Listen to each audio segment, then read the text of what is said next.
subscribe iliyoko chini ya video hii. Asante. Mpenzi mtazamaji wa Bongo Media, karibu tena katika dawati letu la michezo, tukizidi kukuangazia taarifa na habari mbalimbali ambazo zinajiri ndani lakini pia na nje Tanzania. Moja ya taarifa kubwa zaidi ambayo inaendelea kutikisa katika mitandao ya kijamii kwa sasa ni kuhusiana na yule ambaye ataenda kusimamia mchezo wa marejeano, mchezo wa kombe la shirikisho barani Afrika hatua robo finali, ukiwa ni mchezo wa pili. Ukiwa mchezo kwanza Simba Sports Club walicheza dhidi ya Al Masry na kupata kichapo cha mabao 2-0. Simba wakiwa na mlima mzito wa kuhakikisha wanavuka katika hatua hii ya robo finali na kwenda hatua nusu finali. Wanayo nafasi kubwa ya kuhakikisha wanapata ushindi zaidi ya mabao 3 ili waweze kutinga hatua nusu finali. Sasa moja kwa moja, kama unavyofahamu kwamba mchezo hauwezi kuwa mrahisi, ni lazima kila timu ihakikishe inapambana kuyapata matokeo. Sasa Simba Sports Club wamepata kipengele cha kumpata mwamuzi ambaye atakayesimamia mchezo, na mwamuzi huyo hana masiala. Nitaomba uzijue rekodi za mwamuzi huyo katika michezo kadha wa kadha ambayo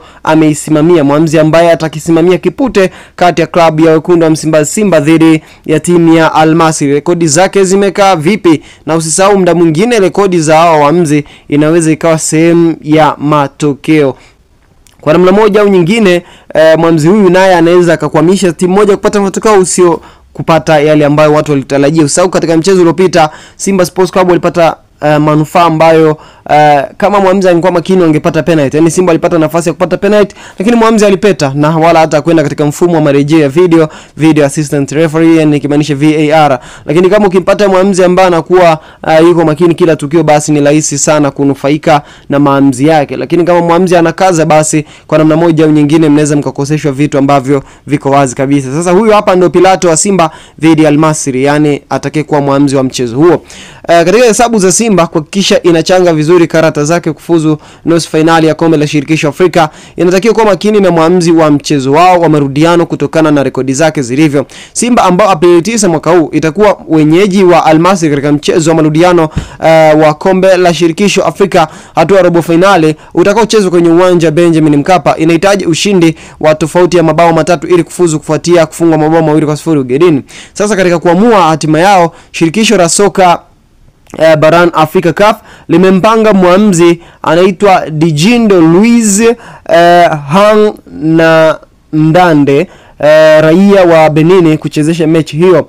Mwamuzi huyo aliyezaliwa Agosti 25 mwaka 1985 akiwa na umri wa miaka 39, rekodi zinaonyesha amechezesha jumla ya mechi 31 za mashindano tofauti ya CAF, ambapo ngazi ya club ni 16 pekee. Katika mechi zote 31 ametoa jumla ya kadi 122 ambao ni wastani wa kadi 3.9 kwa mechi, yani karibia kadi 4 kila mechi. Kati ya hizo 119 za njano na 3 nyekundu. Pia mwamuzi huyo katika mechi 31 ametoa penalty 10. Kwa mara ya mwisho mwamuzi huyo kuchezesha mechi inayohusisha timu ya Tanzania na ya Misri ilikuwa ni March 2024 katika mchezo wa mwisho wa kundi D kwenye ligi ya mabingwa Afrika, ambapo Al Ahly ikiwa nyumbani ilifunga Yanga bao 1-0. Hizo ndio rekodi za mwamuzi na Pilato kutokea Benini ambaye ataisimamia mechi kati ya klabu ya Simba dhidi ya Al Masry. Unazungumziaje maamuzi ya CAF kumpanga mwamuzi huyu ambaye anaonekana ni mgumu kwa namna moja au nyingine katika mechi kubwa zile ambapo Simba wanahitaji kufuzu kwenda hatua nusu finali, huku nao Al Masry nao wakihitaji kufuzu kwenda hatua ya nusu finali katika kombe la shirikisho barani Afrika. Simba hii ni kwa mara ya 5 kama sio ya 6 katika michuano ya CAF wanafika hatua ya robo finali wakiwa wanaishia hapo. Simba unadhani wafanye nini angalau waiweze kuivunja rekodi yao ya kwenda hatua ya nusu finali, ukiachana na misimu iliyopita ambapo inadaiwa wao kufika finali, lakini misimu hivi karibuni Simba wamekuwa wanaishia robo finali hadi hatua ya wapinzani wao kufikia kuwaita mwaka robo. Simba ni vipi wafanye ili waweze kutinga hatua ya nusu finali na kuivunja rekodi ya kuishia robo finali katika misimu hivi karibuni? Shaka kwa upande wa comment section. Tukutane wakati ujao panapo majaliwa. Asante.